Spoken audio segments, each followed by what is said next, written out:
warahmatullahi wabarakatuh. Halo teman-teman, bertemu lagi dengan saya Trinur Hidayah dengan NPM 20 10 30 10 41 dan ada teman saya yaitu Anissa Nurul Cahya dengan NPM 20 10 30 10 47.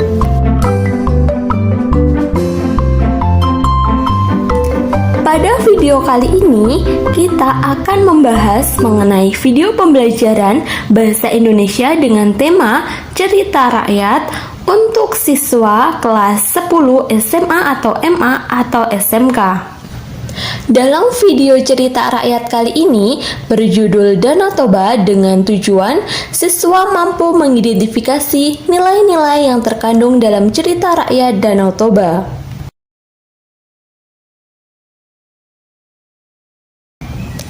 Mari kita belajar materi cerita rakyat terlebih dahulu. Yang pertama, pengertian cerita rakyat. Cerita rakyat merupakan cerita yang berasal dari masyarakat dan berkembang dalam masyarakat pada masa lampau yang menjadi ciri khas di setiap bangsa yang mempunyai kultur budaya yang beraneka ragam yang mencangkup kekayaan budaya dan sejarah yang dimiliki masing-masing bangsa. Selanjutnya, kita akan belajar mengenai unsur intrinsik dan unsur ekstrinsik. Yang kedua, ada unsur intrinsik. Di dalam unsur intrinsik terdapat satu, tema, yang kedua ada latar, yang ketiga ada tokoh, yang keempat ada alur, yang kelima ada sudut pandang, dan yang keenam ada amanat. Mari kita bahas satu persatu.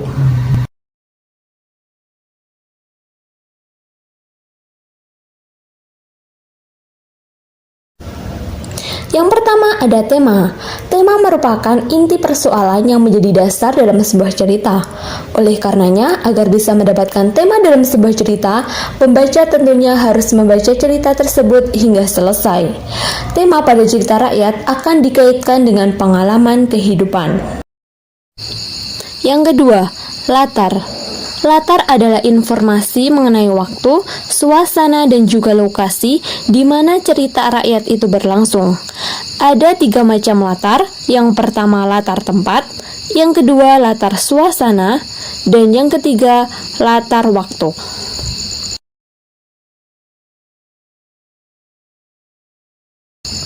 Yang ketiga, ada tokoh.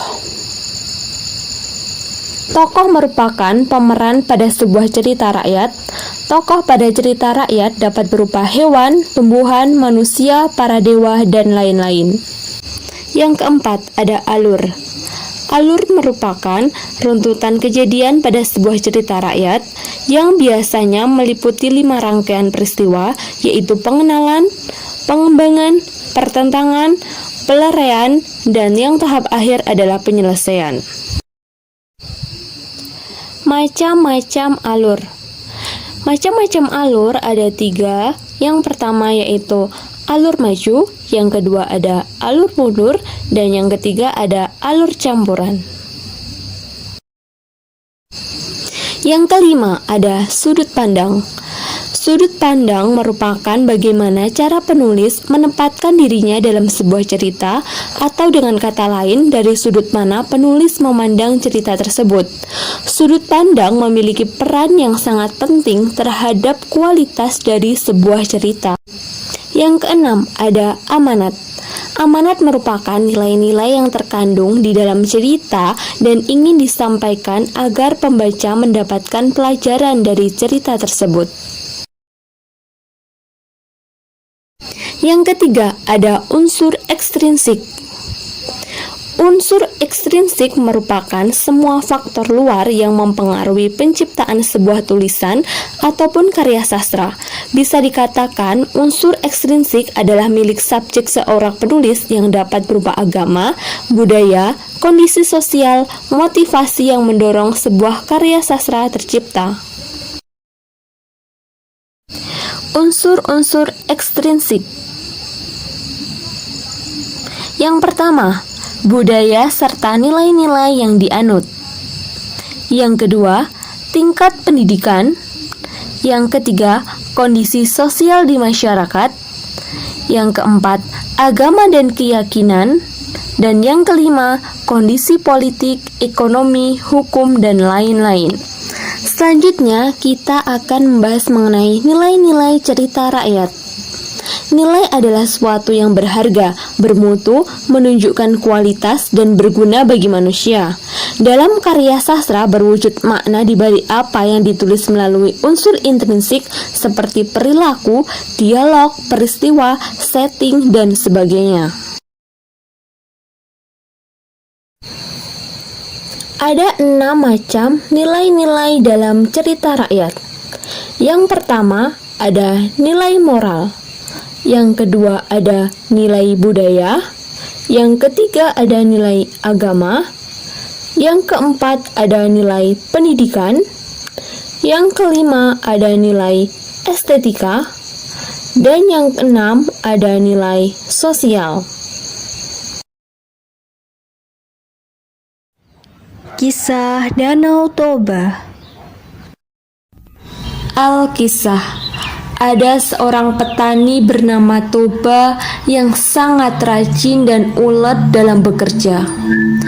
Ia hidup sebatang kara tanpa keluarga yang menemaninya. Pekerjaannya sehari-hari adalah menggarap ladang dan mencari ikan untuk membantu memenuhi kebutuhan. Suatu hari, Pak Toba memancing ikan di sungai. Berbekal peralatan pancing, umpan, dan tempat ikan. Ia mulai melangkah menuju ke sungai. Sesampainya di sana, ia langsung melempar kail yang telah dipasangi umpan. Lalu ia berdoa kepada Tuhan agar bisa mendapatkan banyak ikan. Pak Toba sangat senang saat ikan yang didapatnya besar. Namun Pak Toba tersebut kaget karena ikan itu dapat berbicara dan meminta petani itu agar ikannya tidak dimakan. Seketika itu Pak Toba melepaskan ikan tersebut. Betapa kagetnya Pak Toba saat ikan tadi berubah menjadi seorang wanita yang sangat cantik. Ikan tersebut ternyata adalah seorang putri yang dikutuk menjadi ikan. Dia mengucapkan terima kasih karena telah membebaskannya dari kutukan. Sebagai imbalannya, ia mau dijadikan istri petani tersebut. Satu di antara syarat yang harus dipenuhi adalah tidak boleh menceritakan dan menyebutkan asal-usul putri dari seekor ikan. Apabila dilanggar, maka akan terjadi malapetaka yang sangat dahsyat. Pak Toba pun menyetujuinya.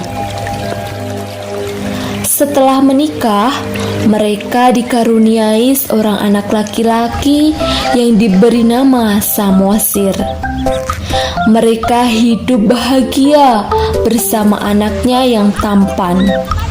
Namun, anaknya itu memiliki sifat yang membuat orang lain heran, yaitu ia tak pernah merasa kenyang sehingga ia sering menghabiskan makanan. Suatu hari, sang anak diminta ibunya untuk mengantarkan makanan untuk bapaknya yang sedang bekerja di sawah. Namun, sayangnya sang anak melahap sendiri makanan tersebut dan tidur di gubuk. Saat itu juga Pak Toba marah kepada anaknya karena makanan yang menjadi jatahnya dimakan. Dan tanpa disengaja Pak Toba melanggar janjinya. Ia mengucapkan, "Dasar anak ikan." Saat itu juga anak dan istrinya menghilang. Setelah itu muncul air dari bekas jejak kaki sehingga membentuk sebuah telaga yang kini dikenal dengan Danau Toba.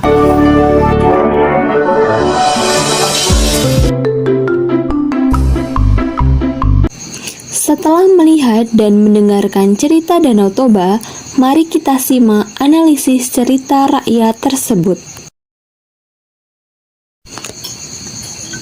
Yang pertama, kita analisis unsur intrinsik. Tema: kekeluargaan. Ada latar. Pertama, latar tempat, yaitu di sebuah desa. Yang kedua, ada latar waktu, yaitu di pagi hari.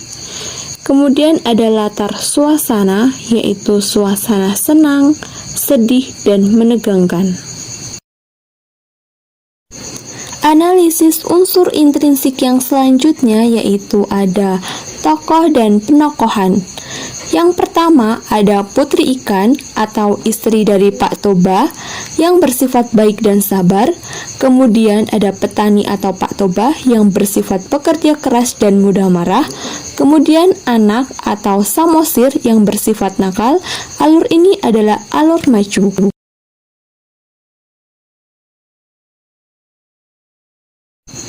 Unsur intrinsik yang selanjutnya yaitu ada sudut pandang. Sudut pandang cerita Danau Toba ini adalah orang ketiga serba tahu. Kemudian yang terakhir ada amanat, yaitu berbicaralah yang baik-baik dan berhati-hatilah berbicara pada saat marah karena bisa saja menimbulkan bencana. Mari kita analisis nilai-nilai yang terkandung dalam cerita Danau Toba. Yang pertama, nilai moral, kita harus menepati janji kita. Yang kedua, nilai sosial, kita harus bisa memaafkan orang ketika melakukan kesalahan. Yang ketiga, nilai budaya, ketika suatu pasangan saling mencintai bisa membangun sebuah keluarga. Laki-laki bekerja untuk menghidupi keluarganya. Yang keempat, nilai agama, semua kejadian pasti ada hikmahnya. Nah, itu tadi teman-teman, kisah cerita rakyat Danau Toba, beserta analisis unsur intrinsik dan juga analisis nilai-nilai yang terkandung dalam cerita rakyat Danau Toba. Terima kasih kepada teman-teman yang sudah menonton dari awal hingga akhir, semoga bermanfaat.